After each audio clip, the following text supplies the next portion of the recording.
Bonjour tout le monde. Donc aujourd'hui, on va voir le dernier des 4 facteurs qui est l'effet d'un catalyseur sur l'état d'équilibre. On se rappelle les 3 autres facteurs. Le premier qu'on avait vu, la concentration. Le deuxième, la température. Le troisième, c'est la pression. Et là, le catalyseur. L'ajout d'un catalyseur influence pas l'équilibre d'un système. Là, vous allez dire, mais pourquoi d'abord soulever dans les 4 facteurs? Ben, c'est parce que le système va atteindre l'équilibre plus rapidement. Fait que s'il l'atteint plus rapidement, oui, ça va aider à refaire l'équilibre, tu sais, un peu plus rapidement. Tout ce que le catalyseur, donc, fait. Vous vous rappelez, là, l'espèce de petit là, graphique énergétique de l'énergie, l'enthalpie en fonction de la progression de la réaction. Quand on avait donc une espèce de courbe comme ça, le catalyseur, lui, tout ce qu'il faisait, c'est abaisser donc l'énergie d'activation. Au lieu d'avoir une grande énergie d'activation, ben, on se ramasse avec une énergie d'activation un peu plus petite. Mon Dieu, je suis assez proche, merci. Donc, une énergie d'activation donc plus petite, ce qui fait en sorte que ben, ça abaisse l'énergie d'activation des réactifs, la réaction directe, ça abaisse l'énergie d'activation de la réaction donc inverse aussi. Fait que, tu sais, ça ne jouera pas directement sur l'équilibre, c'est que la réaction va se faire plus rapidement, ben, l'équilibre va se faire plus rapidement. Vu que c'est tout pour les catalyseurs, qu'est-ce qu'on va faire? C'est qu'on va poursuivre dans notre cahier de notes.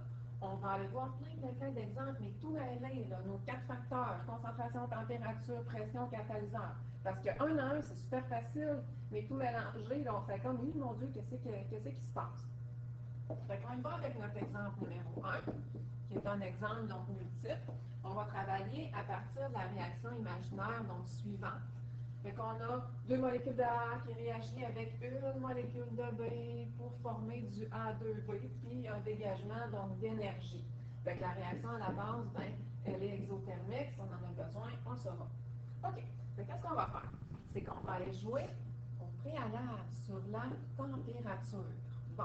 Fait que je vais augmenter la température dans le premier cas et diminuer la température dans le deuxième cas. On se rappelle que la température, il faut que je travaille avec l'énergie, donc soit dégagée ou absorbée. Fait que je vais avec une augmentation de température. Si j'augmente la température, je spot l'énergie, c'est comme si j'augmentais la concentration, prenez ça de même, d'énergie.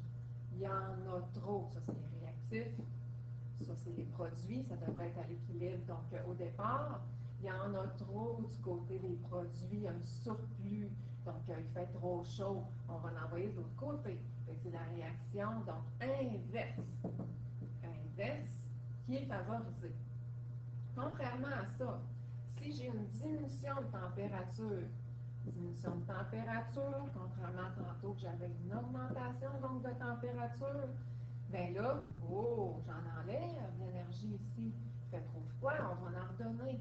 Fait que les réactifs vont se transformer en produits, puis en plus un dégagement d'énergie qui va faire en sorte que la température va se stabiliser. Donc, c'est la réaction directe donc, qui est favorisée. On y va donc avec autre chose, avec la concentration. Là, je vais tout effacer, parce que sinon, ça va venir vraiment mêlant dans mon petite équation, puisqu'on travaille toujours avec l'équation, la réaction imaginaire de base. Fait que j'efface tout, puis on y va donc avec la concentration. OK. Concentration, là, c'est ici. Comme ça. Jusque là. Fait qu'on va y aller avec la concentration. Mon accolade est très laide, là. Mais non, j'ai eu raison, donc c'était jusque là. Ben, donc, je vais l'effacer, puis on va recommencer donc comme il faut. Comme ça, bon. Donc, concentration. Qu'est-ce que je vais faire? C'est ici. Je vais augmenter la concentration des réactifs. Ben, c'est moi qui décide, lequel que j'augmente. Là, je peux augmenter lui, je peux augmenter lui, donc au niveau des réactifs. Puis, tu sais, c'est sûr que je peux augmenter les deux. Là. Tiens, j'augmente les deux. Là, les réactifs vont faire « Hey, j'en ai 20 trop! » Les produits vont faire « Hey, t'en as plus que moi! » Fait que là, on va en donner donc de l'autre côté. Fait que c'est sûr que c'est la réaction vers la droite, la réaction directe, qui est favorisée. Si j'additionne des produits cette fois-ci, Fait que j'additionne des produits. Fait que là, j'en ai juste un, pas bien le choix, c'est lui que je vais augmenter. Là, les produits vont faire j'en ai trop, les réactifs vont être jaloux, on va en enlever de l'autre côté. Fait que c'est le contraire.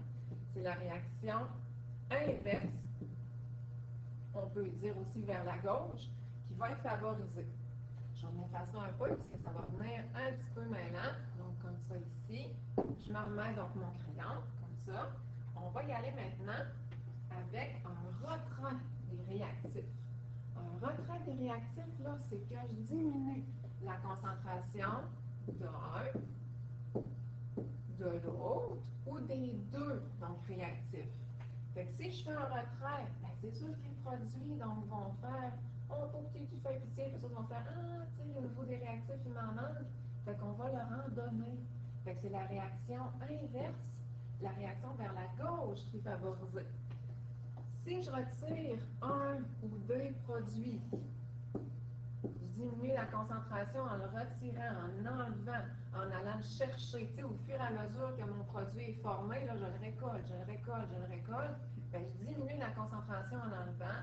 Bien là, eux autres, les produits vont faire oh non, mais là, il m'en manque, redonnez-moi-en. Donc, ils viennent de m'en enlever. Fait que c'est la réaction directe vers la droite qui va être favorisée. J'efface pour y aller avec la pression. Fait qu'on y va aussi avec la pression. On se rappelle que la pression, on travaille uniquement, seulement avec les particules gazeuses. Là, chanceuse, gaz, gaz, gaz, c'est toutes des gaz. On se rappelle qu'il faut aller voir au niveau des réactifs, au niveau des produits, combien j'ai de particules gazeuses. Puis si j'en ai deux particules gazeuses, si j'en ai une, fait qu'au total, 3 particules gazeuses du côté des réactifs. Ici, une particule gazeuse du côté des produits. On s'appelle les trucs. On écrit un truc. Ça, il faut les savoir. Admettons, là, on commencerait un examen. Là, je m'écrirais, moi, mes petits trucs là, tout de suite en commençant. Oh, j'ai fait des divariats. Donc, avec ma manche, je vais aller donc l'enlever. Si j'augmente la pression, augmentation de la pression, mon truc me dit que je vais du plus grand nombre de particules gazeuses jusqu'au moins grand nombre de particules gazeuses. On se rappelle, hein, si j'avais des solides, des liquides, des aqueux, je ne calculerais pas le nombre de molécules, je ne les additionnerais pas. Donc, du plus au moins. Ça, c'est plus. Plus gros, le 3, il y a plus de particules gazeuses du côté des réactifs, moins de particules gazeuses du côté donc, des produits. Fait que du plus au moins, ça veut dire que c'est la réaction directe qui est favorisée. Effectivement, réaction directe qui est favorisée, parce que là, moi, je viens d'augmenter la pression, je viens de confiner ces 3 particules-là, puis ces particules-là en un volume plus petit. Fait qu'ils vont comme s'échanger, donc des molécules pour être un peu égales. Diminution de la pression. Ben là, c'est le contraire, ça va du moins grand nombre de particules gazeuses au plus grand nombre de particules gazeuses. Ben, c'est sûr que c'est la réaction inverse qui va être favorisée. Faites attention, là, vous pouvez avoir une petite pogne, là.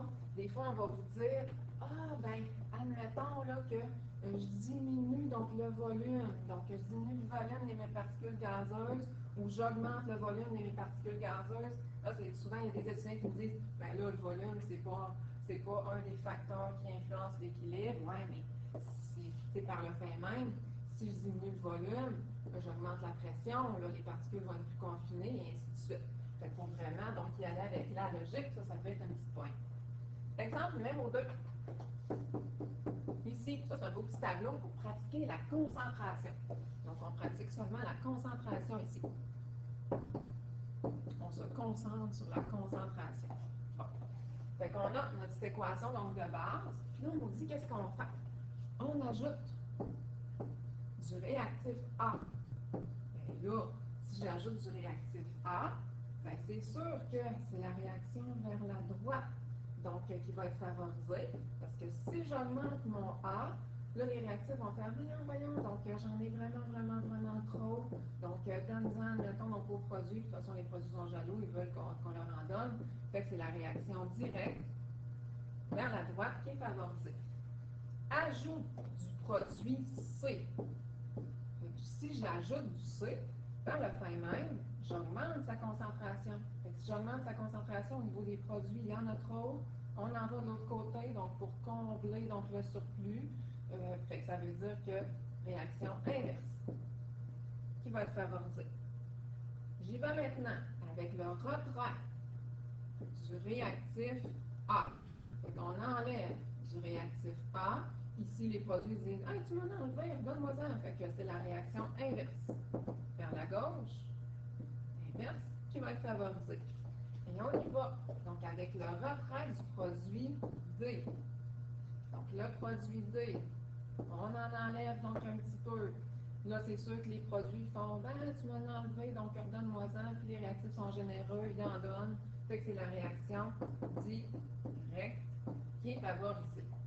On va aller à l'autre page donc, maintenant. Donc ça, c'est notre Germain Henriès qui nous a parlé donc, du principe de Châtelier, principe de l'équilibre, donc ça c'est correct. Puis on va aller faire d'autres exemples. Bon, exemple numéro 1. Donc on veut indiquer dans le tableau donc nos prédictions, puis savoir si à la fin on a plus ou on a moins de chacun des réactifs. Donc exemple super important. On va l'écrire important, genre de question d'examen. OK. C'est tout est mêlé. Ici, on va, tous les facteurs, on va augmenter la température. Là, il faut comprendre que au niveau de mes réactifs, mes produits, au départ, on était à l'équilibre. Là, j'augmente la température, j'augmente la température de toute la réaction. Mais tout dépendant si j'ai une réaction exothermique ou endothermique, ben, ça ne sera pas pareil. Comme là, ici, mon énergie de ce côté-ci. J'augmente la température, c'est comme si j'augmentais la concentration d'énergie. J'en ai trop, il fait trop chaud, je l'envoie de l'autre côté vers le sens qui est endothermique pour aller absorber donc, cette énergie-là. C'est la réaction inverse vers la gauche qui va être favorisée. Qu'est-ce qui se passe dans ce temps-là?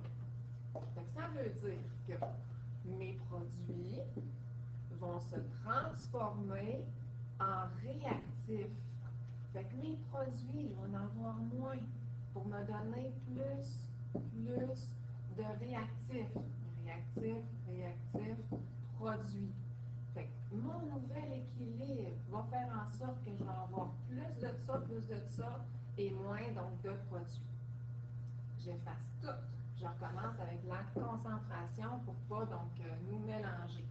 Donc, variation de concentration. Vous allez dire, ouais, mais qu'est-ce que je fais varier? Bien, c'est la concentration que je vais aller donc augmenter, puisque c'est écrit ajout ici, là, du H2. Fait que augmentation de concentration du H2. Je spot mon H2. Il est ici, comme ça. J'augmente sa concentration. Là, les réactifs font, on a donc bien, les produits, ben, eux autres, ben, ils sont comme jaloux. Fait qu'on va l'envoyer de l'autre côté. C'est la réaction vers la droite, la réaction directe, qui va être favorisée. Si je fais ça, si je fais la réaction donc directe, qu'est-ce qui va se passer à la fin? Je vais en avoir plus ou moins qu'avant. Fait que c'est sûr que mon carbone va réagir. Donc, c'est sûr que je vais en avoir donc moins en quantité. OK? Qui va réagir avec le surplus, l'ajout que j'ai fait de H2. C'est moi qui ai fait un ajout, c'est sûr que j'en ai plus. Pour donner plus de produits. Plus. Là, c'est sûr que oui, en quantité, j'en ai moins, plus. Mais faites attention, ici, on nous parle de concentration. Fait que la concentration de solide, ça ne change pas. La quantité, j'en ai moins, mais la concentration ne changera pas. J'efface tout ça pour y aller avec la pression.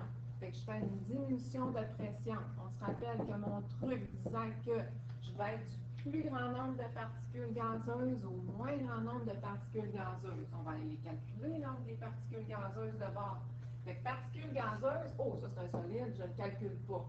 Gazeux, oui, j'en ai 3 particules gazeuses ici, du côté des réactifs, contre une particule gazeuse du côté des produits. Fait que si je vais du moins au plus, ben, du moins au plus, là j'en ai moins, là j'en ai plus, puisque 3 c'est plus gros qu'une particule donc gazeuse. Fait que c'est la réaction inverse. c'est la réaction vers la gauche donc, qui va être favorisée. Fait que ça, c'est la réaction vers la gauche qui se fait. Fait que ça veut dire que mon produit, donc ici, il réagit. Je vais en avoir moins pour me donner plus. Il est bien pas beau, mon plus. On va aller changer un petit peu. Plus de ça et plus de ça. Plus de réactif. Sauf qu'on sait, hein, ici on parle de la concentration. La concentration, elle ne change pas. Sauf que la quantité, oui, donc je vais en avoir donc un petit peu plus. Je vais avec mon autre exemple. Quel serait l'effet de l'augmentation de la concentration du CO2 sur la concentration des autres? Bon, fait que je vais aller voir donc mon CO2, il est où? Il est là. J'augmente la concentration. Ça veut dire que mes produits se disent, mon Dieu, j'en ai vraiment, vraiment trop. Je vais aller en donner donc au réactif. Fait que c'est la réaction inverse qui va être favorisée. La réaction donc vers la gauche qui va être favorisée. Regardez bien. Ça veut dire que mes produits vont réagir pour donner un petit peu plus de ces deux donc réactifs-là. Fait que la réponse, donc, c'est A. Mon CO va augmenter, mon O2 va augmenter, puis lui, ben, j'ai fait un ajout. Hein? Fait que si j'ai fait un ajout, ben, c'est sûr que comparativement au départ, ben, il va en avoir un petit peu plus. Ça, c'est bien sûr. Exemple 3. Dans l'équation suivante, si on augmente la concentration du SCN négatif, donc j'augmente la concentration du SCN négatif, fait que ça veut dire que j'ai un surplus, j'envoie ça, donc par là, c'est la réaction directe donc qui va être favorisée. Fait que nous autres, donc on veut savoir, ben, si on augmente cette concentration-là, qu'est-ce qui va arriver au Fe3+. Fait que ça veut dire que les réactifs, ils vont réagir, donc ils vont en avoir moins, ils vont réagir avec le surplus que je viens d'ajouter de SCN pour donner plus de ça ici. Fait que ma question, c'était qu'est-ce qui arrive avec le Fe3+? Ben, c'est sûr que c'est négatif, donc ça va diminuer. Oh, l'exemple 4, je l'ai bien. Fait que l'exemple 4, on nous dit, on fait un petit résumé, puis on joue donc avec la concentration. Fait qu'on y va avec ça. Donc, on fait une augmentation du A. Fait que si on augmente le A, là, je vais rapidement, j'ai un surplus du côté des réactifs. Fait que je l'envoie de l'autre côté. Fait que ça veut dire que c'est la réaction vers la droite, la réaction directe qui va être favorisée. Qu'est-ce qui se passe dans ce temps-là? Bien, ça veut dire que A, c'est moi qui l'ai augmenté. Je vais en avoir plus. Mon surplus de A va réagir donc avec le B. Avec le B, je vais en avoir moins pour donner donc plus, donc de produits, plus de C et plus de D. Fait que la concentration de chacun, plus, moins, plus. Numéro 2, ici. Donc, je diminue la concentration du D. Fait que là, si je diminue la concentration du D, ben, j'ai un manque. C'est la réaction encore vers la droite directe qui va être favorisée. Fait que c'est bien certain que mes réactifs vont réagir ensemble. Ils vont en avoir moins, pour me donner ben, plus, ici de produits. Mais là, ici, on n'en aurait pas plus, puisque c'est moi qui en ai enlevé. Comparativement au départ, donc j'en ai moins. J'y vais. Donc là, je pense que je vais effacer, parce qu'il y a beaucoup de choses à aller vraiment donc, être m'aider. Donc, j'y vais avec une diminution de la concentration C. Je diminue la concentration C. Donc, j'ai un manque au niveau donc, des produits. Ça, c'est les réactifs. Donc, j'en envoie. Donc, les réactifs en envoient du côté donc, des produits. Fait que c'est la réaction directe vers la droite qui va être favorisée. Fait que ça veut dire que mes réactifs ils réagissent ensemble, ils vont se transformer, je vais en avoir moins, donc à la fin, en un petit peu plus de ça, puis de ça. Oui, je vais avoir plus de D, un petit peu plus de C que depuis que j'en ai enlevé, mais mon retrait ne sera pas compensé, fait que je vais en avoir moins qu'avant. va. Donc maintenant, avec diminution donc du B, je diminue donc le B. J'ai un membre du côté des réactifs, c'est la réaction donc inverse qui est favorisée.